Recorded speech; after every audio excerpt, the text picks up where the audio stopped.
welcome to this week's Quantum Alignment Show, where we're doing something a little bit different today, something I haven't done in a while. And I'm going to be answering some of your human design questions. So in the last week, a couple of you posted questions through SurveyMonkey. Some of you have been posting questions on Facebook. And I actually have a collection of questions that I've been gathering from Instagram too. So I kind of bopped around and looked at all the different questions that people had and explored how we could use your questions to go deeper into not just obviously getting your personal question answered, but to use it as a platform to help other people learn more about their human design. So I have a lot to share, and I just want to thank all of you who posted your questions. And I want to thank all of you who posted your charts. I'm really not going to be doing personal readings for a lot of reasons, mostly because I want to make sure that we use this time to really deepen our understanding of human design in general. And if you did post your chart and you have a specific question, I'm pretty sure, in fact, I can guarantee you that you're going to be getting something out of this program today that's going to address your question and help you understand your chart more clearly. So you will have in just a second, if Cindy hasn't already posted, and she probably has, a link to the slides for today if you want to look at those and follow along. And of course, if you're listening to the replay, you can print those and follow along later. And on Facebook too, she'll post below the link to the slides. And let's get rolling. What an interesting week we've had, huh? It just gets more and more surreal every week, seemingly. So let's get started. All right, Cindy, is our beautiful logo showing? Our beautiful logo is showing. Awesome. And did the slide move? All the important It is now on your question. So your question. Awesome. All right. Well, good. Let's get going. So I think I have 7 or 8 questions. So I'm going to go through these. I really want to encourage you to pull your chart out while we're looking at these. So pull your chart out so you can follow along and look at your chart. And the first question that came up, and this is really kind of a paraphrase, this is a question that came up probably in about 25 different ways. People asked a lot about how do I manage my sensitivity, and many of you wrote this question in response particularly to the current situation that we're in. Several of you said that you're feeling really sad and overwhelmed by the energy that you're feeling, by the situation that we're all in, and that you were struggling to really get a hold of your energy and stay in a good, positive, aligned place. So let's talk a little bit about sensitivity in the chart and some things that you can do to reframe your understanding of your sensitivity, and some strategies that you can adopt to hopefully serve you better in being able to sustain your energy during this time. I'll say the truth is, I think, frankly, regardless of your chart, because I would lay a lot of money on the fact that every single one of you listening to this program today, or listening to the recording, if you're listening to the recording, every single one of you is a person with an open heart, a person who approaches the world from a place of compassion.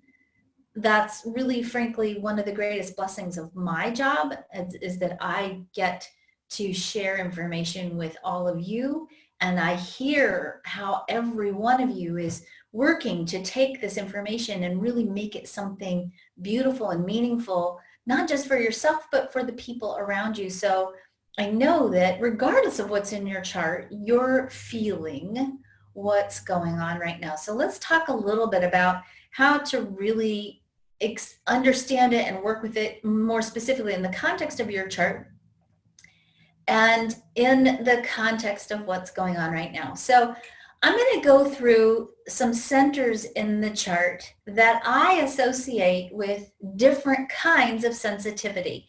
Now, I'm going to say that I'm looking at this specifically through the lens of openness in the chart. So if you look at your chart, especially if you're brand new to human design, you're trying to figure it out, Anything in your chart that's colored in is energy that you have consistent and fixed access to. It's energy that's actually part of what you're here to play with and master. It's part of what I call your soul curriculum. It's part of the themes of your life. Anything in your chart that's white or open, this is energy where you are experiencing this particular energetic theme from other people. So you're taking energy in. Anything that's white in your chart is where you're taking energy in, and you're not just taking it in, you're actually amplifying it.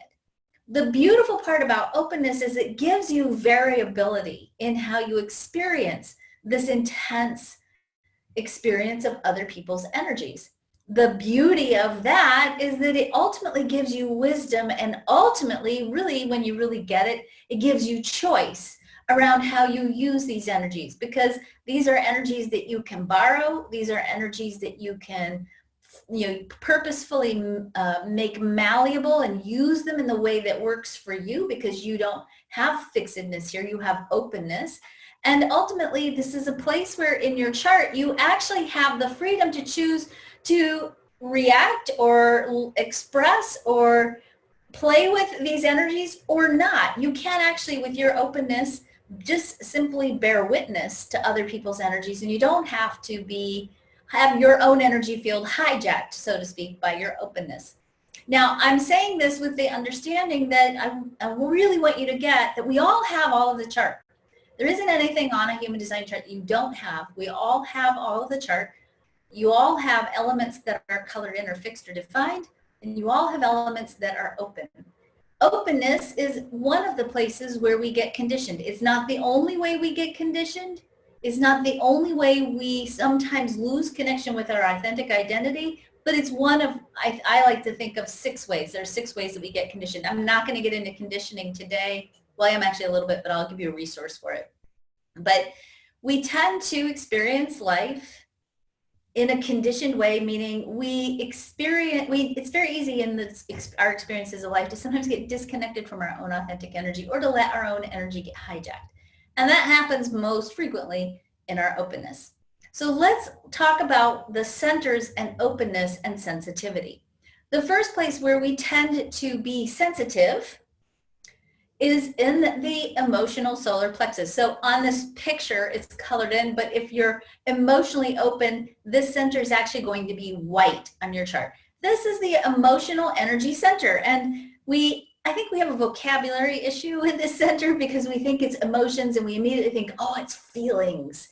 And yes, there are feelings here, but I want to really clarify a little bit that the way in which we use this center in its highest expression is not to emote all over the place, to have feelings all over the place, but rather this is our most creative center in the human design system. And it is a center that, as we go through this tremendously important time on the planet and we shift, it's a center that actually is hugely responsible for our genuine, true creative energy. And I'm going to talk more about this at the end. And I'm going to tell you that love is not an emotion. A lot of the stuff that we think is emotional energy actually isn't.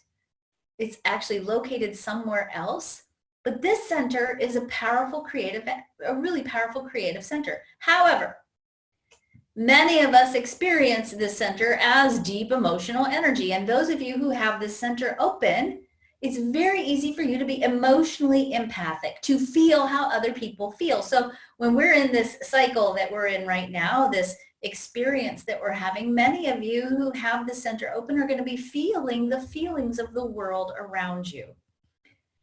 If you have the G center open, meaning if this diamond in your chart is white, it means that you have the ability to take in the energy of other people's personal narrative, the story they're telling about who they think they are, the story that is defining their identity. And because you feel people's stories, their narrative so deeply, it's very easy for you to know others, to know what they're going through, what they have been through.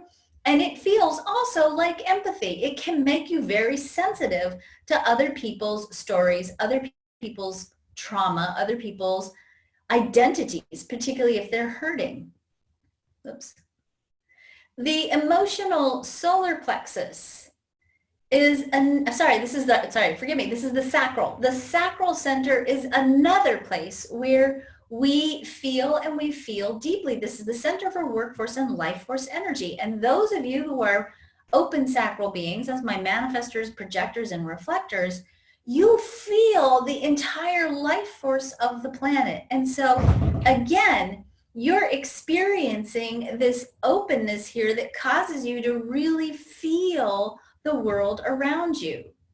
So I want to go back to this slide because I think I accidentally put the wrong image in here. So imagine for just a minute you can flip this image, and we're looking not at the triangle on the right, but actually the triangle on the left. So let me just do this real quick. This center here. This center here is called the spleen center. This is the center on the left side of the chart. And many of you have asked me about the spleen center. So we're talking not about this one, but we're talking about this one right here, the triangle on the left. The spleen center is the center for your immune system, for your immune response and your survival response. When the center is open, you are medically empathic. And I have gotten a lot of emails this week from people who have an open spleen who have said they don't feel well. They feel like they have a cold, or they feel achy, like they have the flu. And they've asked me, is it because my spleen is open? I do want to lovingly and gently say, make sure that you're not actually sick. Just because you have an open spleen and you sense and feel other people's immune energy doesn't mean you don't get sick. It actually means that your immune system, when this center's open, is very sensitive. Which means you will sense within your own body subtle changes in your physical response or in your immune response. And when you have the center open, you'll notice changes in your well-being, your physical well-being, way before other people do if they have this center defined. So the open spleen can be medically empathic and medically sensitive. So if you're feeling like you might be sick, it might be that you're picking up on all of the energy of what's going on right now with this pandemic. And it also might be that you're really sick. So please know the difference between the two, and don't blow off you're not feeling well as you being a medical empath. Be really sure that you aren't actually feeling or experiencing illness. The next place where we are sensitive in the chart is when we have openness in either one of these two centers, the head center, which is the yellow triangle on the top, or the root center, which is the center of the bottom. Again, when you have openness, it won't be colored in on your chart. It'll actually be open. So when we have openness in either the head center or the root center, it often feels like pressure. We feel pressure, and oftentimes it's the pressure to either figure out, like, what am I going to do now, right? I've been talking to entrepreneurs who are at home and who are trying to figure out what's the next right step for my business. We have a virtual co-working group that we've been talking to all week, and people are really kind of stymied, like, what's the next thing that we're supposed to do to keep our businesses rolling? When you have the center open, it feels like pressure, and everybody to a certain degree is kind of under pressure right now. We're trying to figure out, what are we going to do? What's next? What's coming? We're filled with more questions than we are answers, and that can create a lot of confusion and even a lot of pressure to really overthink a situation that maybe we don't even have enough information to think our way through yet. The root center is the pressure to take action. We're not only trying to figure things out, we're trying to figure out, what do we do? And we feel this pressure to do something. And again, this openness creates pressure that isn't necessarily something you're supposed to let yourself follow through on. You're not supposed to feel pressure to do something and then go do it. You're not supposed to feel pressure to figure things out and then go figure it out. You're supposed to use this energy to regulate timing, to use this energy as a time to explore through your imagination and through cycles of rest, actually, to prepare yourself for when the timing is right for the next right action or for the next inspiration, and to begin the process of bringing that inspiration into form. But in the interim, when we don't have the answers yet, and by the way, the answers show up for you correctly according to your human design strategy. So your type, how your type behaves, is how your answers will show up. So you don't have to figure it out. Just, for most of us, wait, see what shows up, and then respond or react accordingly. So don't let the pressure, the sensitivity and the pressure cause you to jump into something that isn't right, that may ultimately cause you to lose resources or energy. The will center, when you have the will center open, and that's most of us, one of the things that we're really wise about when the will center is open is value and what is truly valuable. And also, when we have the center open, we're able to sense and feel other people's sense of value. So if somebody around us is struggling with their sense of value or their self-worth, when you have this center open, you feel that. And oftentimes we feel that by wanting to bolster other people up, right? We want them to feel good about themselves. So we get into these massive, behaviors that cause us to try to pump everybody up. So don't, again, discount that level of sensitivity as well. Openness, as I said, openness means you're experiencing other people's energies. You're experiencing it in an amplified way. It allows you to know others. It's a source of wisdom. It also, I like to think of it as like this, wherever you have openness, it's like you've got a big basket. And every time you encounter that energy, it's like you're taking that gem of that experience and putting it in a basket. At a certain point in time, as we go through life and we gain maturity, we've got this basket that's filled with all these beautiful gems of how the themes of our openness could be experienced, the archetypes of our openness, right? And because we've got this big basket of options, whenever we encounter this energy or we need to draw on this energy, we can choose one of these gems out of the basket. We get to choose how we're going to use this energy. The trick is knowing, though, and this is important, because wherever you have openness, you're designed to borrow energy but not hold it. So you can't hold on to this energy. It's not sustainable for you to hold on to it, but you can borrow it and choose how you're going to express it, and then you let it go. Or if you're experiencing it from somebody else, you experience it, you acknowledge it, you know where it's coming from.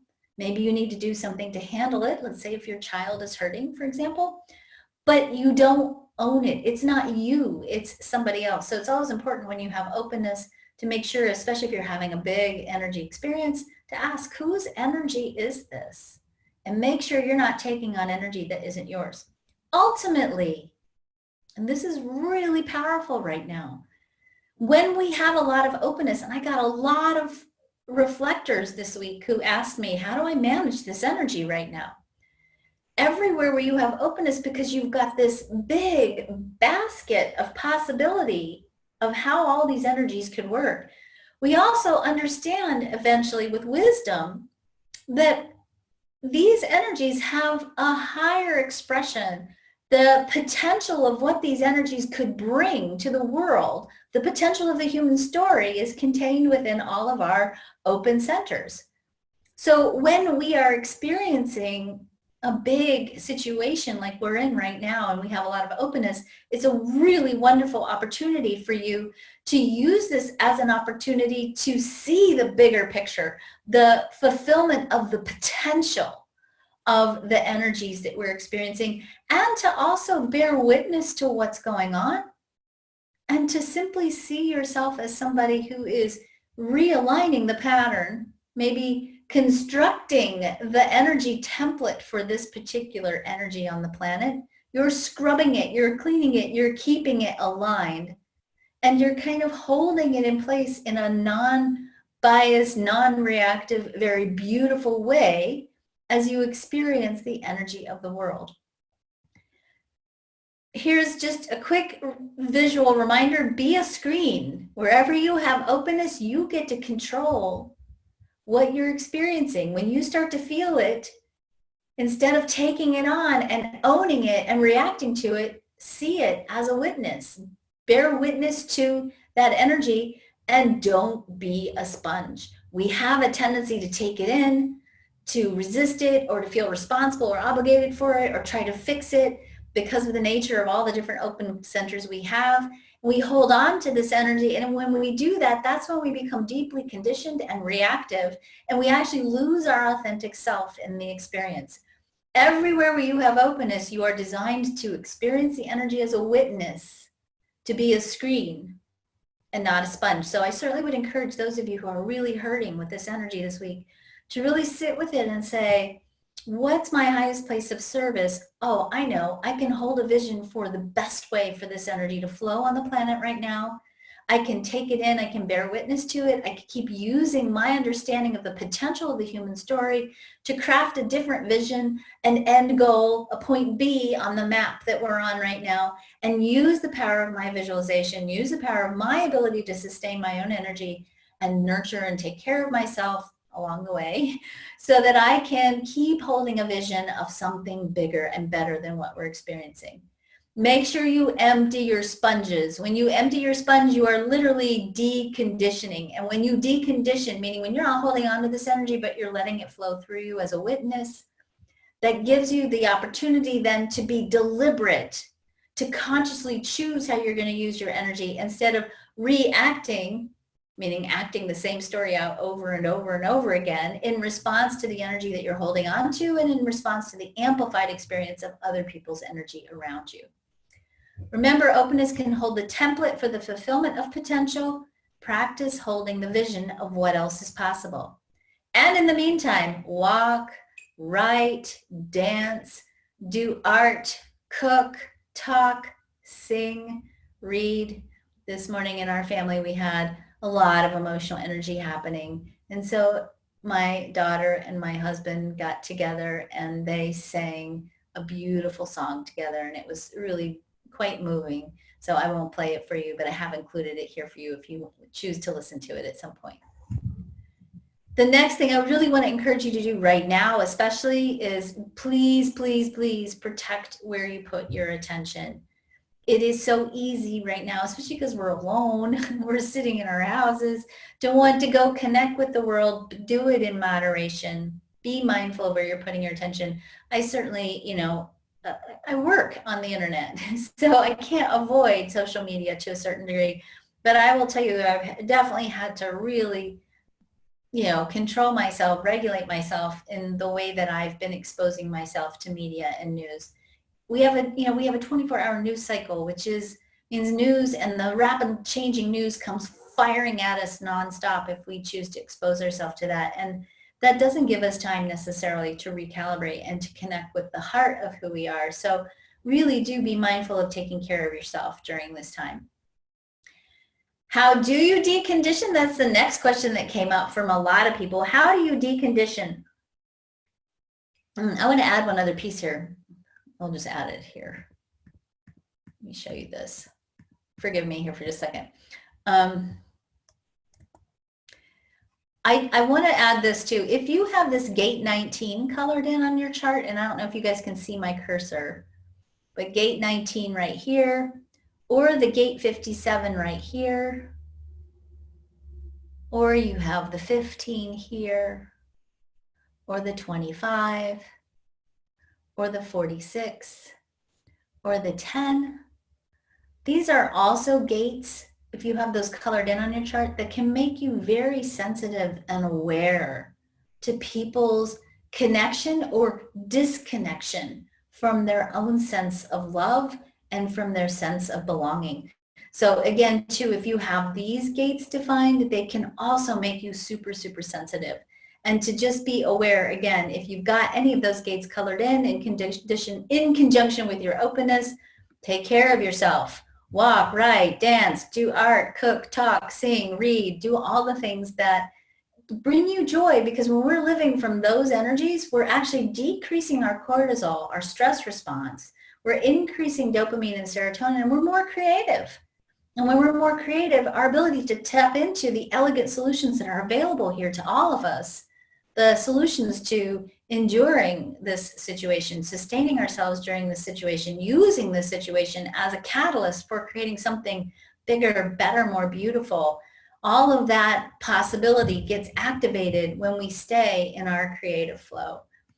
All right. How do you decondition? Sorry, hang on.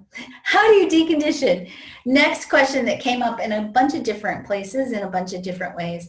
Deconditioning means you clear up your energy field. You clear up your perception of who you think you are, and you begin to connect more fully with the true story of who you are, and you live true to your human design. The fastest, it's not the fastest, I shouldn't say the fastest because it's not fast. There's no fast way to decondition. Let me just be really, really clear. As a manifesting generator, when I first learned human design, I was pretty convinced that it was not going to take me very long to figure out this whole deconditioning mystery. I was going to figure out the fastest, quickest, easiest way to do it, and I was going to get it done. I was going to be deconditioned in about a month, and then I'd be ready to go. And the reality of it is it took at least 7 years. And honestly, I've been teaching human design for 21 years. There are still a lot of places of my design, in my design, that I'm conditioned, and I have to constantly work to decondition. So live true to your strategy by type, okay? Follow your human design strategy. That is the number one thing I really want to encourage you to do as part of your deconditioning process. The more you live true to your type, the more you start making practiced decisions that lead you closer to your alignment with your life story and your soul purpose. And the process of discovering yourself and feeling how good it feels to live true to yourself begins to unfold. And it does certainly make it easier to start to let go of all of those patterns and all of those old stories that really don't serve you very well. The second thing that you have to do, and this is really where I'm a little bit different than traditional human design, because traditional human design basically says, follow your strategy for 7 years and poof, voila, you will be deconditioned. In my work as an energy psychologist and as an integrated health specialist and as a nurse and a coach, I will tell you that you also have to do the work of clearing the trauma. We all carry certain aspects of trauma and karma in our energy field. It's in our cells, it's in our DNA, it's in our experience, it's in our conditioning field. It comes from our life growing up, it comes from our family of origin, it comes from our adult life. We all experience trauma, and trauma is any event, perception, or experience that causes you to lose connection with your lovability, your sense of value, or causes you to lose connection with your right place in the world. Now, there are lots and lots of ways to clear trauma, and I'm going to show you a couple of things that I can offer you as paths for you to explore and investigate, but I want you to know that there are lots and lots of really great modalities out there to support you in clearing trauma, and I honestly don't care how you clear your trauma. I don't care if you clear trauma by hanging upside down from a tree and doing pranayama breathing with a butterfly on your nose. I don't care what modality you use. I don't think there is a single best modality. I think there are a lot of paths, and I want you to find the path that works for you. And I will show you what I have to offer, and if it doesn't resonate with you, please don't stop looking for whatever you need to do to continue to make sure that you're taking everything out of your mind, body, and spirit that are keeping you from seeing that you are a cosmic once-in-a-lifetime event, that you are infinitely powerful, that you are incredibly beautiful, that you are magnificent, and that you are here to serve a unique and vital, irreplaceable role in the cosmic plan, a role that nobody else but you can play in this world. So I posted this video here. This is, I think, a 9-minute video about deconditioning. And Cindy's going to point, so she's going to post the link for you on the Zoom and also on Facebook. So if you're really curious about, well, what else can I do to learn more about deconditioning, go watch this video or go to our website, Quantum Alignment System. Go learn about the Quantum Alignment System. This is an integrated approach to using energy psychology, specifically the emotional freedom techniques and human design and subtle body therapies and coaching, to go through a very deliberate process of looking at your chart, your experiences, your ancestral lineage, and getting that stuff cleared up so that you can live more aligned with who you are.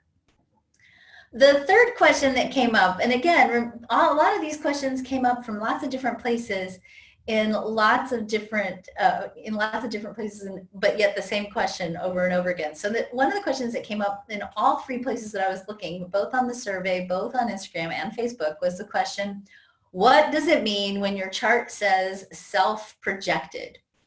So that means I have to go into a little bit of another sort of clarifying statement about where I see things a little bit differently than traditional human design.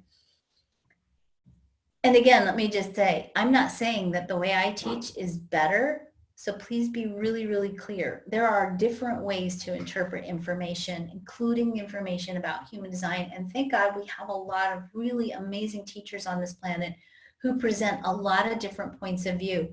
please, please, please, to me, and this is really what I learned when I studied with Ra, the takeaway of human design, the big main point of human design is that you follow what's right for you, that you are your own authority ultimately. And so I really want to encourage all of you to make sure that you explore all the different people teaching human design and that you find the nuggets of information that you resonate with, that serve you best.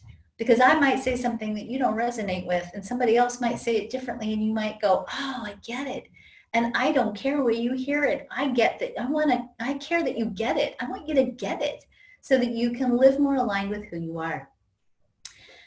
Self-projected is an authority. And when we look at human design and you look at your chart, most of you are going to have, well, you all have an authority listed on your chart. The authority is, some of the authorities are splenic projected, sacral, emotional authority, self-projected authority. Sometimes you'll see no authority. I like that one, but that's not mine. So there are lots of different ways to talk about authority. There's, depending on which software you're using, there's like, I think 10 different kinds of authority, and sometimes the same kind of authority is just worded differently. So let me clean up authority and make it simple. If you are a generator, your sacral is your authority, with one exception. If you have a defined emotional solar plexus, it means that your sacral response has to stay the same over time. It either needs to say over time or over time, okay? If you are a manifester and you have splenic authority, it means your impulse to create in the moment, if the timing feels right to you, is the signal that you're waiting for to pull the trigger and do what you need to do. If you have ego authority, if you're a manifester, that means you need to wait for a sign in your physical environment to tell you when it's the right time for you to do what you need to do. And if you're an emotional manifester, it means you have to make sure that your emotional energy, your emotional intention, your desire to do something stays consistent over time, even if your mood fluctuates. If you are a projector, I would say that your authority is always, to a certain degree, self-projected authority. Projectors and even generators, especially generators with open throats, and reflectors, all need to talk through their decisions. You need a mirror. You need to hear yourself in dialogue with someone in order to get clarity about what you feel, how you're feeling, if something's a good decision for you or not. It's through dialogue that you get clarity. And that's really what self-projected means. It means you got to project yourself out into a conversation, and through that sounding board conversation, you get a bead on what feels right for you. Note that I'm saying sounding board conversation. You don't need somebody to tell you what to do. My dogs are telling somebody what to do. You don't need somebody to tell you what to do. You're not asking for advice. You're needing somebody that you can talk to, where you can just go blah, blah, blah, blah, blah, and see your dialogue out in front of you through a conversation. And then from that conversation, have clarity about what's the next right step for you. That's really what self-projected is. Mental projected works the same way. You'll see lots of different kinds of projected authorities. It's all the same thing. It basically means if you're a generator with an open throat, or usually a generator in general to a certain degree, although as a generator you can respond with yes or no questions, and that makes it way easier. But if you're a projector especially, and a reflector, you need to have someone you can use as a sounding board to talk through your decisions, because you need to be able to unpack it in front of someone else through dialogue to be able to connect with what is your truth. Next question. How do you take care of your totally open throat? This one came up a couple of times too. This one's easy. If you have a non-motorized or a totally open throat, that means if you're a generator, projector, or reflector, wait to be asked or recognized, because what you have to say is too important to waste it on people who aren't listening. That's it. That's all I'm going to say. I might say it again just because it's so important. Wait to be asked or recognized, because what you have to say is too important to waste on people who aren't listening and who don't value what you have to say. Number 5, why are there 2 different profile lines? And does the order make a difference, i.e. 3-6 versus 6-3? All right, let's break this down. Again, please remember that I am the keep it simple person when it comes to human design. Technically, yes, the different number positions signify something, okay? So if you are looking at your human design chart, you want to see, like on your chart, you'll see that it says your profile and it looks like a little fraction. Okay, this is my chart. I am a 4-6 profile. That's my conscious and unconscious line of my profile. Now your profile tells us a lot about your learning style. It tells us a lot about your life purpose. It tells us a lot about how you're going to live out your life purpose, or you're going to do it as a personal inner experience through contemplation and reflection, or do you learn about your life through relationships? Your profile is going to tell us a lot about your life path. It tells us a lot about your relationship energy. It tells us a lot about what you need to feel strong and grounded and stable in your life. So there's a lot of information we get out of a profile. And I think, Cindy, didn't I do a class on profiles at one time? A quantum alignment show? We did a quantum alignment. Yes, I will. I will not. I don't have that right now, but I will find it. I know you will. I'm not worried. Thank you. But if you don't have, if you're not wanting to wait for Cindy, if you're like, forget this question thing, let's go watch the profile class. If you go to the video tab on the Facebook page, you'll see there's a bajillion videos there. Scroll through there, you'll find eventually the quantum profiles class that I taught. And it goes a little bit more into the profiles. Your profile has 2 numbers. It has a conscious number, which is the first number, and then an unconscious number. Now, the conscious part of your chart, that's the part that's on the right-hand side, all the stuff that's in black. The conscious part of your chart is the code for your soul purpose. This is what your soul intended to learn through its incarnation in the story that you're living in right now. The red part of the chart, the unconscious, is your life purpose or your body design. The reality is you need to experience both your conscious and your unconscious lines of your profile in order for you to feel stable. You're not just going to live out one line in the profile, because if you do, you're going to feel unbalanced or like you don't have what you need to really be effective in the world. Usually, this is a rule of thumb, usually the unconscious line needs to be fulfilled first in order to ground the soul expression. So let's look at the 1-3 profile. Okay, let's look at the 1-3 profile. The 1-3 profile is the most common profile. The 1 is called the investigator, and the 3 is called, the 3 is called, in traditional human design, it's called the martyr. I like to call the 3 the explorer, because the 3 learns through experiential learning, right? If you are a 1-3 profile, I have this backwards. Hang on a second. Hold on, I have to fix this. Don't take too many notes. I got this backwards. There we go, fixed.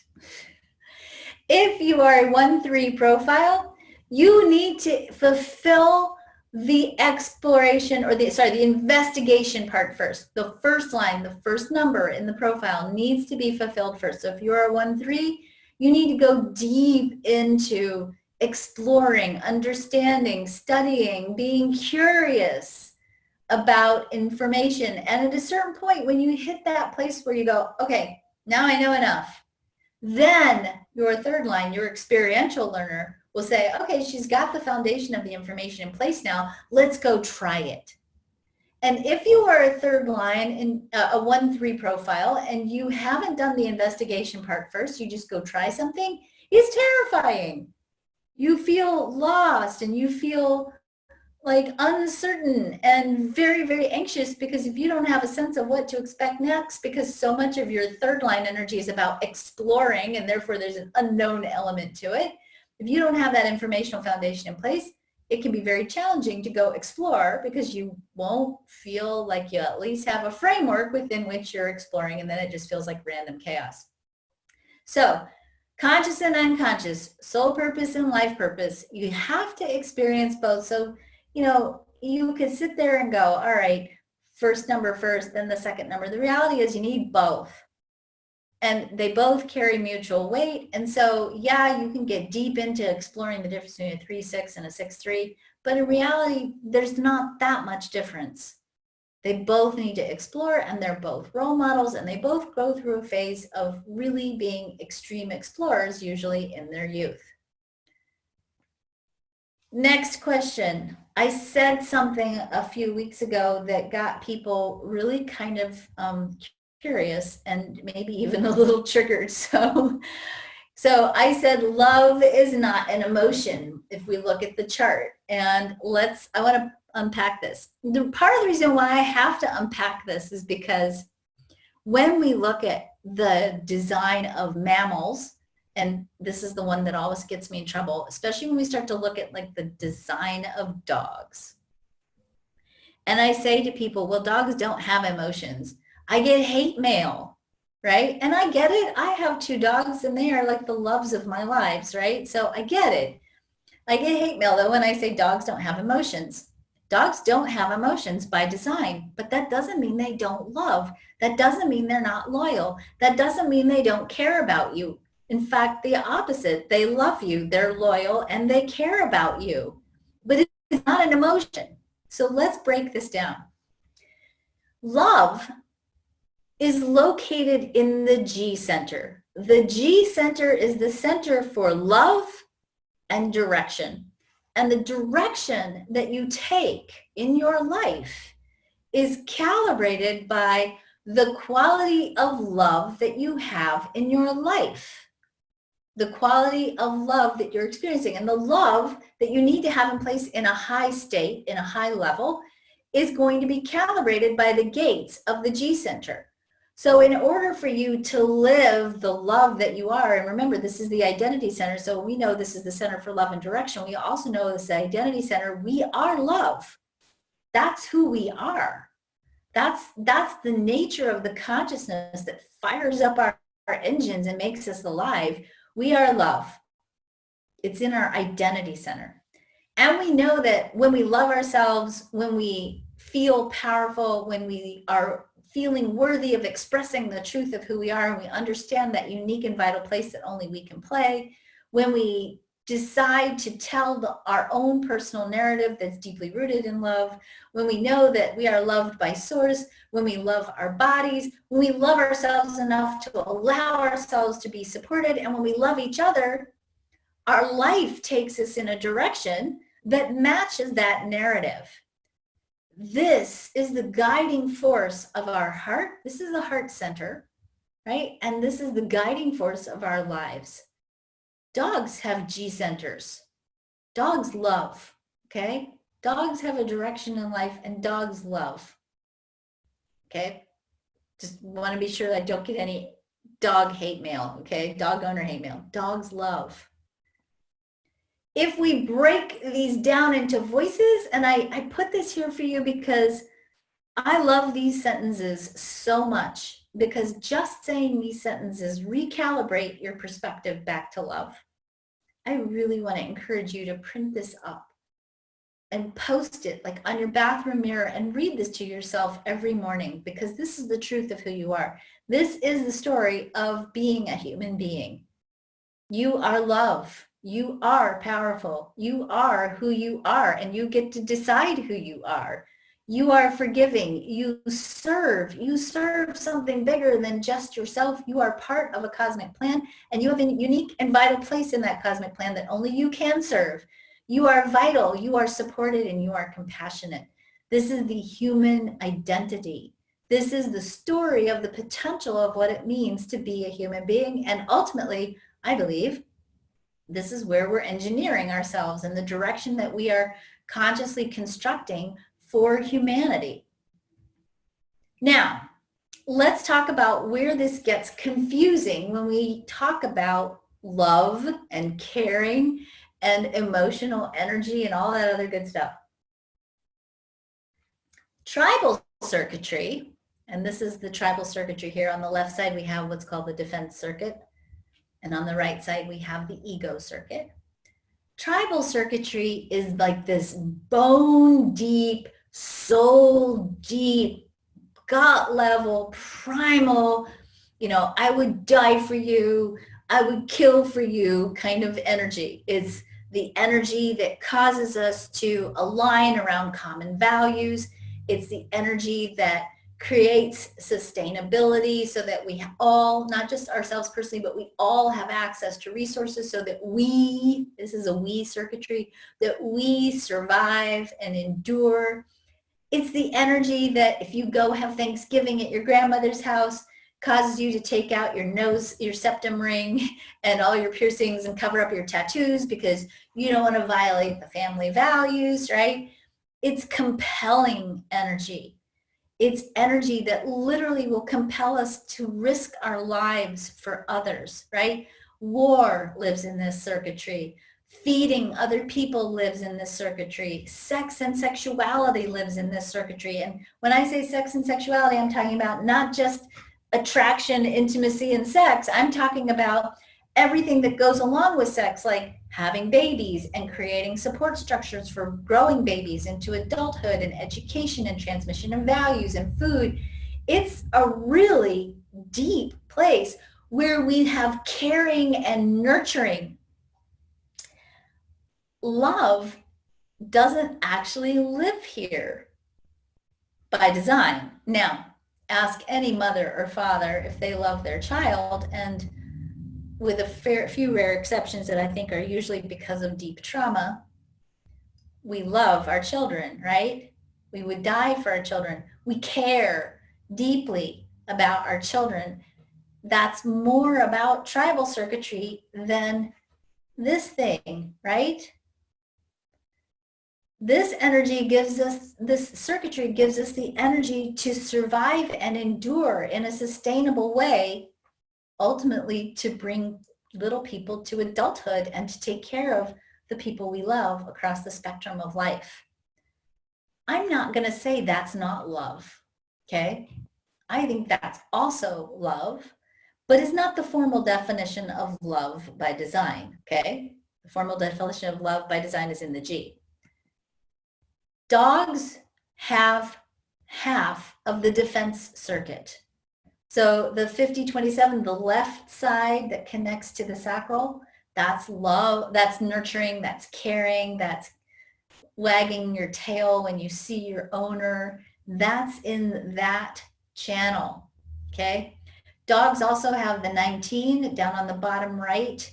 That's the energy that actually plugs us into our energy field. We kind of match each other. We plug into each other like this, 1949. We plug into each other. That's where we connect. If you have the 19, you might find that you're an animal empath. But dogs don't have an emotional solar plexus. And when I start to really tell you what's located in the solar plexus, you'll understand why. Now, there's another kind of circuitry in human design called the individual circuit. People often will say in traditional human design, oh, individuals don't care. And we talked about this a couple of weeks ago when I talked about the cross of the sleeping phoenix. Individuality doesn't care. It doesn't care the way tribal circuitry does. But look at what's right smack dab in the middle of individual circuitry. We have the G center. And we also have the sacral center, which is center that gives us sustainability. Individuals love. If you have a lot of individual circuitry, it might not mean that you're a romantic. Your partner might have to train you to buy them flowers or gifts during a Valentine's Day, which is more of a tribal thing. You might not be romantic. You might not know how to show your love, but it doesn't mean you don't love, and it sure as heck doesn't mean you don't care. So I don't want to ever hear that phrase again because I don't agree with it at all. The next circuitry here is the collective circuitry. On the left side, we have logic. Collective circuitry is all about the drive to build the structure to sustain humanity. So this is energy that's about telling the story of what's possible for all of humanity. This is where we have science and government and education systems, all of those bigger things in the world that unify us around larger infrastructures happen because of collective circuitry. The logical circuit goes through the G center and has actually in it joy and compassion. Okay, so love also lives in the collective circuitry. It's the love for humanity. And on the right-hand side, we have the sensing circuit that has powerful creative sources of energy through the solar plexus. And this solar plexus energy is matched with a connection through the G center. So love is in the sensing circuit too. And it's in this center that we have the commitment and the perseverance to embody our spirit into form. And through that embodiment of the human story into form, we come together and we collaborate in leadership about how we best lead us. Democracy lives in the sensing circuit. So does storytelling, so does sensing, feeling, caring in that respect is here too. So there's no circuitry where love doesn't live to a certain degree, but certainly, as I said, the root of love, if we look at the centers, is not in the solar plexus. This is not a feeling. It's consciousness. And that lives in the G, and it is who we is. It is who we are. Okay, so now let's look at the solar plexus because I do want you to really understand this too. This is the center for your creative energy. This center, particularly as we go through the shift, this center gives us the energy to, through sustaining a high frequency of emotional energy, this energy in turn calibrates our heart, influences what we attract, and it has a drive to create community, art, music, sustainability, peace. It's through the power of envisioning and connecting to source that we access sufficiency, food, and enoughness, and we create intimacy here. These are very human qualities that we create in a way that no other living creature can create.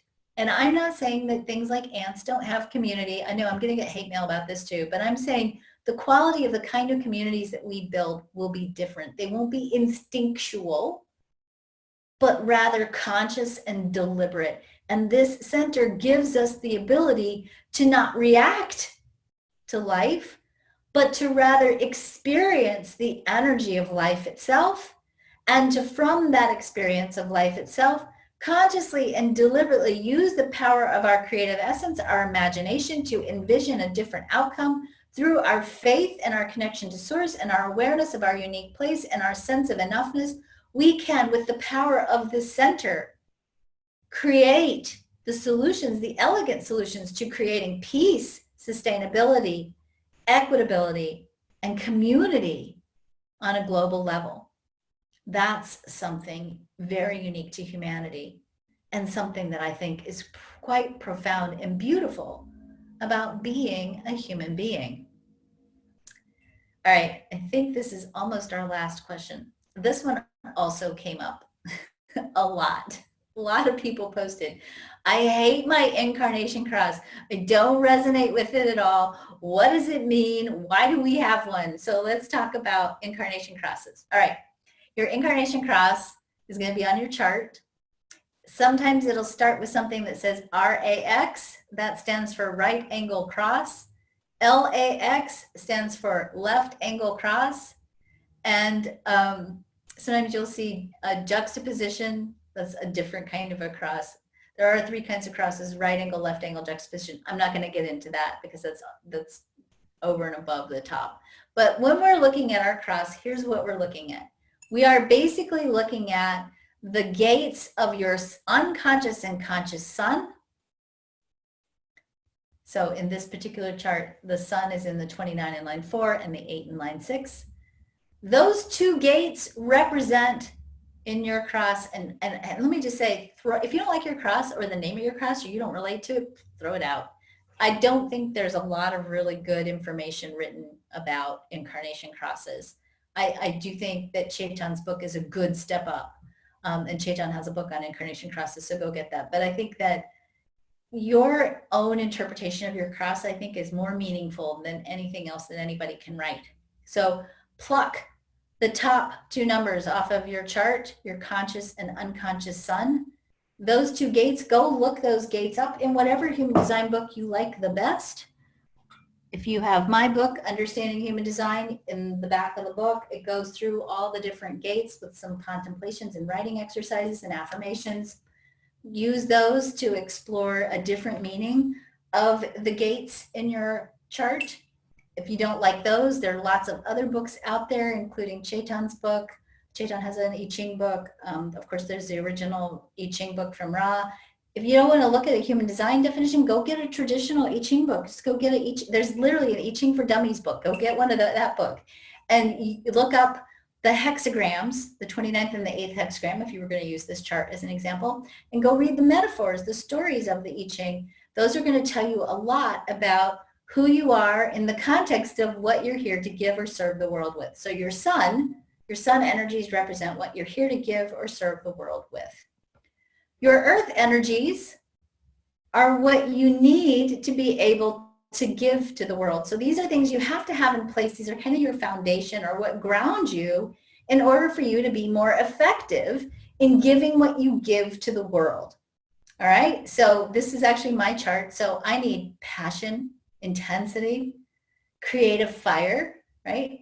And I need to feel supported, especially financially. I don't need a whole lot, but I need to know that my family is taken care of. That's my thing. If those two places are in place, if those two pieces are in place for me, then I am able to give everything that I'm here to give to the world. So your earth is going to represent what you need to be able to give to the world. It's the foundation that you need to have in place for you to feel strong enough, grounded enough, supported enough to be able to fulfill what's in your sun. So if you want to do this on your own, here's just a quick little formula. I'm here to do or give or serve the world, and fill in the definitions from your solar gates. And to do this, I need to have the following. It's your earth energy. Put that in there. And then you'll have a different understanding of your incarnation cross, a very simple understanding of your incarnation cross.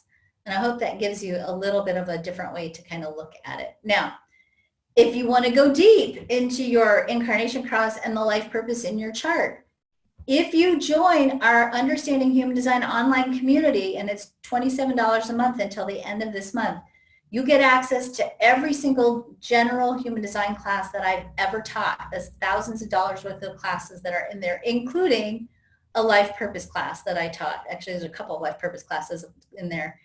That'll give you the ability to take your chart and go through your chart and go through this very lovely template-based system that I've created and look at what's your life purpose, what's your incarnation cross, what's your soul purpose, what's your spiritual purpose, what are you here to give, what do you need to receive, what's the pathway of your blessings in your life. It's going to teach you how to really understand that piece in your chart. In conjunction with that, of course, you get live Q&A sessions. We have 2 live Q&A sessions a month. So we meet for a couple of hours. We go through any question you have about your chart or human design in general. We have a newbie session. So if you're new to human design, we have a monthly session for you where you can come and ask your beginner questions. We have watch parties with courses that we're offering so you can stay in community with us and watch video lessons together. And then we have open Q&As for that. We're getting ready in the next couple weeks to start having happy hour once a week so we can all hang out together. The price is going to go up to $35 a month on April the 1st. So get in on this nice introductory process. We worked really hard for the last year to make this extremely accessible for you, because I really wanted to make sure that I wasn't limiting your access to information and making it cost prohibitive. And I wanted to make sure we still kept building our community and our connections with each other. The other thing that you are invited to join me for is a brand new program that I call the Integrity Course. This is a program that I created actually in response to the pandemic, coronavirus. This is a program that's going to help you look at where you might be in or out of integrity in your life. You're going to be exploring physical integrity, relationship integrity. You're going to be exploring identity integrity, moral integrity, and energy integrity, and really looking at your chart in the context of what do you need to do to live aligned with your integrity so that you can stay healthier, so you can attract greater levels of well-being, live in a state of vitality. This program is open to anyone, and I set the price at whatever you can afford. This is a program that I created just for you guys because I want you to have access to this information at this very important time. Please, please, please, if you have only $1 to give, that's fine. I get it. And we've even, if you're really in a dire condition, we've actually had a couple of people who are at this moment without a home. Tell me what you need to be in this program, and I will support you getting in there. And if you are in a position where you have more to share, please feel free to share more as well. The link to register for this program is going to be below. Cindy's going to post it on Facebook and post it in Zoom. We have 6 online videos that go with this program, and on Sunday, April the 5th, we have a 4-hour virtual retreat that we'll do online here, all of us together, hanging out and exploring the concept of integrity in the chart and how you can live more aligned with the truth of who you are and your authentic identity and be in integrity with who you are and what you came here to do. That's it. We did it. Ooh, 2 o'clock on the nose, Cindy. Dun, dun, dun. That's amazing. Lots of information, answering lots of questions. Oh, good. All right. So I will take a couple of questions just while we're waiting. Okay. I'm just going to go. BK said, how do we interpret the earth numbers? Do we read the first or the second number? It's the big number. Don't look at the decimal point number. Just look at the big numbers. And don't go first or second. Just know you need both. How's that? Keep it simple. So I'm scrolling through. Much of it is the links that it's like, oh. Angel, how do we not become others' emotions, not take it on as our own? If I had a pill for that, wouldn't that be like magic? That's a really good question. And I think, it's not an easy question. I think, honestly, one of the answers is that it takes practice. And certainly I would say get into the practice of asking yourself, and I'll tell you how I did this. I actually started writing this with a felt tip marker on my hand because I have an open solar plexus and it's a big deal for me. So one of the things that I learned to do was to just keep asking myself, is this mine? Is this mine? And I would practice, like when I pulled up into a traffic light, I would look at the other people in the car and I would say, okay, how are these people feeling? And I would practice feeling them so that I could kind of get into the habit of going, okay, mine, not mine, mine, not mine. And it did take time. Here's the piece that I will give you that's a hack, though. It's not going to help you figure it out necessarily, but I will tell you, if you get out of somebody else's aura, if you're in the middle of hanging out with somebody and they have big, big feelings, okay? If you can get out of their aura for about 15 minutes, go for a walk around the block. I know it's hard right now when we're all like inside, but go for a walk around the block. Go get out of their auric space. That will give you a pretty quick way to de-escalate their feelings and kind of get you back into touch with your own. So, good. Oh, we did have one question on Facebook. What about dogs feeling fear? Is that not an emotion? Fear is not an emotion. Fear is an instinctive response to survival, and it comes out of the spleen. So yes. And yes, you have your own emotions if you have a solar plexus. That's the other thing. If your solar plexus is not defined, you are not Spock, okay? It's just that you don't have waves of emotions. You have the ability to have a much more sustained emotional experience. But yes, you have emotions, and you love and you care. You are not Spock. So yes, totally. Although Spock had emotions too. Come on. He did. Each of those. Oh, no. really deep emotions. Very much so. Kelly Humus on Facebook said the Understanding Human Design membership is gold. If you haven't Oh, joined yet, you need this in your life. it is pretty awesome. It's it's pretty cool. We get to, you really get to build a human design community, and people talk to you in human design speak, and you talk and get your human design nerd on all the time. It's very fun. So. And that's all I'm seeing right now for questions. I mean, there's lots of people saying thank you. Awesome. Appreciate it. So thank you all for joining me. As Cindy just posted in the chat a little bit up of yours, and it's on the Facebook page as well. If you are an entrepreneur, or you're suddenly having to take your business to your house or online, or you're trying to figure out what to do, we have created a free virtual co-working community. This is a community where my business partner, my best friend, Michelle Vandepass, and I are meeting with people. We have an open space where we can work together, network together, connect together. Go there. If you're trying to figure out, what do I do with my business? How do I make money while I'm in this situation? How do I still continue to live from my place of service during this time? Go join the virtual community group. We're actually going to be meeting in an hour at 4 o'clock today, Central Time, for a happy hour. We're going to talk about our week and make sure we made it through the week okay. Right? All right. So do you have time for one quick question? I do, yes. Angel was saying, and she apologized for taking so long to type, I've done that such a child and taught my daughter getting out of space doesn't work. I can feel it on the other side of the world. Have done a lot of empath training, and still it feels like Freaky Friday experience. I guess that wasn't a question. So, but here's the thing I want to just throw out. If you have an open solar plexus or anything else open in your chart, you're never not going to feel stuff in your openness. And I think that's the question that sometimes people ask. They want to know, like, what crystal do I wear, or what bioshield do I buy, or what essential oil do I use so that I don't feel it? You're never not going to feel it.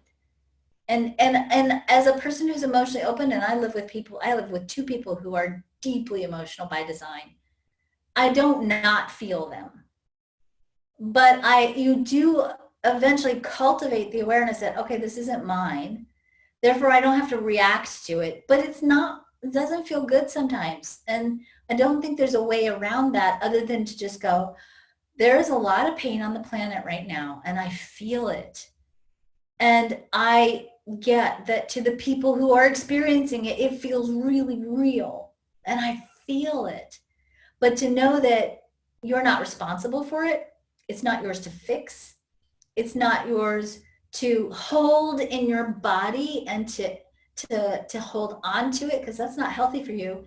You have to let it flow through you, operate with awareness, and then use that understanding, because this is solar plexus energy, is extremely creative, to say, okay, the world is in pain. What do I want right now? Okay, what I want is to live in a world where people are experiencing peace, where people are experiencing well-being, where people are experiencing equitability and sustainability. That's what I want. You get to choose in response to that experience of other people's emotions what you want, and then you work, and it's work sometimes, to calibrate your own emotional frequency to match the vision and the faith that we can create what we want in response to other people's pain. That's really important. And it's really important to understand that you can't adopt that sort of witness perspective on solar plexus energy if you haven't cleared your own trauma. And I can't stress how important that is, because when we clear our own trauma, then we are able to be much more deliberate with our understanding and experience of emotional energy. And this is true whether you're defined or open. And you then cultivate the ability to be not so much reactive, but rather deliberate with that energy. And then it becomes part of your creative arsenal. I hope that helps, Angel. Real quick, you had mentioned during the talk about the video you made of the song. Are you willing to let me share that Vimeo link? Yes, I am. Okay. Thank you. I have permission. So, all right. You all be well. take good care of yourselves. Rest, go for a walk if you can, get some sun if you can, love each other wildly, connect with each other on social media, and let's keep building this equitable, peaceful, sustainable world. Thank you, Cindy, as always, for joining me and for posting all the links and finding everything and making my ideas into reality. So be well, you guys. Take care. See you soon.